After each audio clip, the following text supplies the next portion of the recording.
एक लड़का और एक 200 करोड़ का इंजन। सुनने में तो ये किसी फिल्म की कहानी लगती है ना?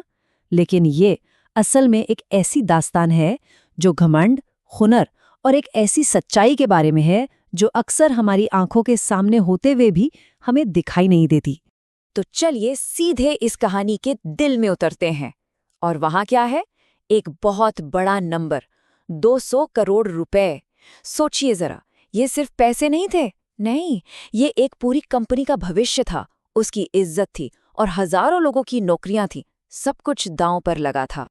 और जब इतना कुछ दांव पर लगा हो तो माहौल कैसा होगा? भाई, हालात इतने संगीन थे कि कंपनी में बस एक ही बात गूंज रही थी। अगर आज ये इंजन स्टार्ट नहीं हुआ ना तो कंपनी डूब जाएगी, बस खत्म।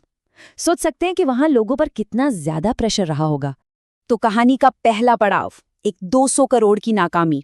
यहाँ हम देखेंगे कि कैसे एक ऐसा इंजन जो कंपनी के भविष्य की उम्मीद था, वही उसका सबसे बड़ा, सबसे डरावना सपना बन गया। तो आखिर दिक्कत थी क्या? देखिए, ये कोई मामूली इंजन नहीं था, बिल्कुल नहीं। ये एक रेवोल्यूशनरी हाइब्रिड इंजन था।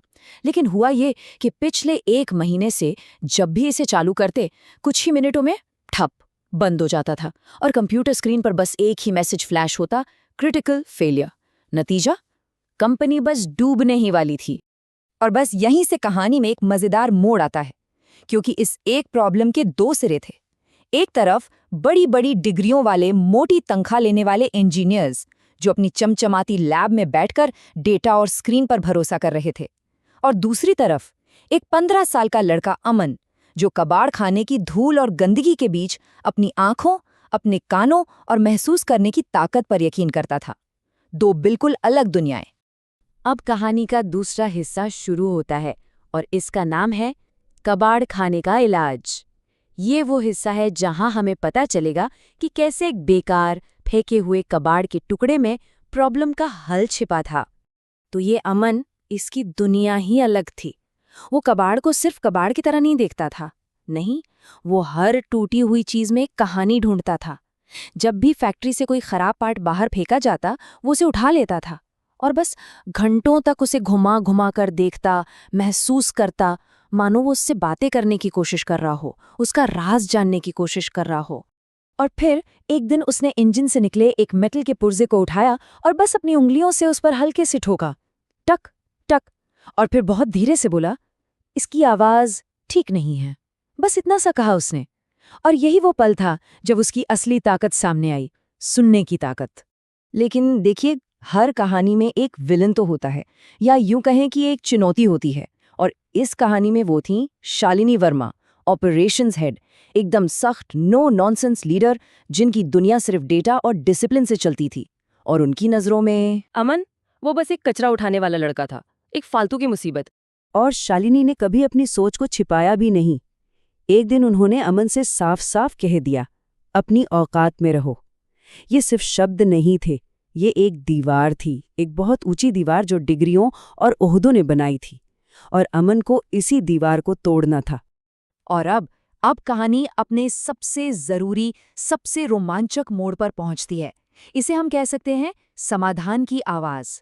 ये वो पल है जब एक ऐसे हीरो को, जिसे सबने बेकार समझकर किनारे कर दिया था, एक मौका मिलता है, बस एक मौका, सबको गलत साबित करने का।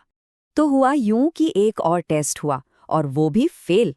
अब तो इंजीनियर्स की टीम ने लगभग हार मान ही ली थी, सब उम्मीद छोड़ चुके थे, और उसी हताशा के पल में अमन को मौका दिया गया। लेकिन हाँ, एक शर्त भी रखी गई कि अगर उसने उनका टाइम वेस्ट किया तो उसे इसका अंजाम भुगतना पड़ेगा। तो अमन ने क्या किया? उसके पास कोई लैपटॉप नहीं था, कोई सॉफ्टवेयर नहीं था।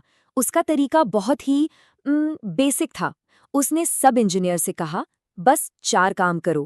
पहला, अपनी आंखें बंद कर लो। दूसरा, उन डेटा स्क्रीन्स को देखना बंद करो। तीसरा, सिर्फ इंजन की वाइब्रेशन को सुनो। और चौथा, उस आवाज में जो गड़बड़ है, जो बेचैनी है, उसे महसूस करो। और जब सबने ऐसा किया तो अमन ने उस खामोशी में अपनी बात रखी। एक ऐसी बात जो सुनने में किसी कविता जैसी थी, लेकिन असल में एकदम सटीक साइंस थी। उसने कहा, ये इंजन ये खुद से ही लड़ रहा है। ऐसा लग रहा है जैसे एक शरीर में 2 दिल हों और दोनों अलग अलग ताल पर धड़क रहे हों। वाओ! उसने वो हार्मोनिक गड़बड़ पकड़ ली थी जो करोड़ों के सॉफ्टवेयर और मशीनों को नजर ही नहीं आ रही थी। तो ठीक है, प्रॉब्लम तो पता चल गई, पर इसका हल क्या था? हल था कबाड़ की ट्रॉली में पड़ा एक पुराना, जंग लगा हुआ गोल मेटल का टुकड़ा। हाँ, सच में। अब सबसे बड़ा सवाल यही था, क्या ये कबाड़, ये फेंकी हुई चीज 200 करोड़ की मशीन को ठीक कर सकती है? सब एक दूसरे का मुंह देख रहे थे। और इसी सवाल के साथ हम कहानी के आखिरी हिस्से में पहुंचते हैं, जहां ये साबित होता है कि असली टैलेंट का कोई पता ठिकाना नहीं होता। अब सच का सामना करने का वक्त था। इंजन को एक बार फिर स्टार्ट किया गया। वो जंग लगा टुकड़ा लगाने के बाद सबकी सांसें रुकी हुई थीं। 1 मिनट बीता। इंजन की आवाज गहरी थी, एकदम स्थिर। 5 मिनट। कंप्यूटर पर सारे ग्राफ लाल से हरे हो गए, सब नॉर्मल। 10 मिनट। वो मनहूस 10 मिनट का निशान पार हो गया जहां इंजन हर बार फेल होता था। 15 मिनट। अरे, इंजन ने तो एक नया परफॉर्मेंस रिकॉर्ड बना दिया। और पूरे 30 मिनट बाद इंजन ऐसे मक्खन की तरह चल रहा था जैसे उसमें कभी कोई प्रॉब्लम थी ही नहीं। और अगर किसी को फिर भी शक था तो ये आंकड़े देख लीजिए। ये उस चमत्कार का सबूत थे। अमन से पहले परफॉर्मेंस 0, बिल्कुल 0। स्टेटस था क्रिटिकल फेलियर। और अमन के बाद परफॉर्मेंस 96%, एकदम स्टेबल एफिशिएंसी। फर्क साफ था। इसके बाद जो हुआ ना, वो इस कहानी का सबसे खूबसूरत हिस्सा है। ये सिर्फ अमन की जीत नहीं थी, ये एक सोच की जीत थी। कंपनी ने अमन को तुरंत एक full time training position offer की और उसकी स्कूल की पूरी पढ़ाई का खर्चा उठाने का वादा किया। लेकिन सबसे बड़ा बदलाव आया था उस प्लांट के कल्चर में। अब वहां की दीवारों पर एक नया स्लोगन लिखा गया, हर आवाज मायने रखती है। और याद है शालिनी वर्मा, जिन्होंने अमन को उसकी औकात याद दिलाई थी?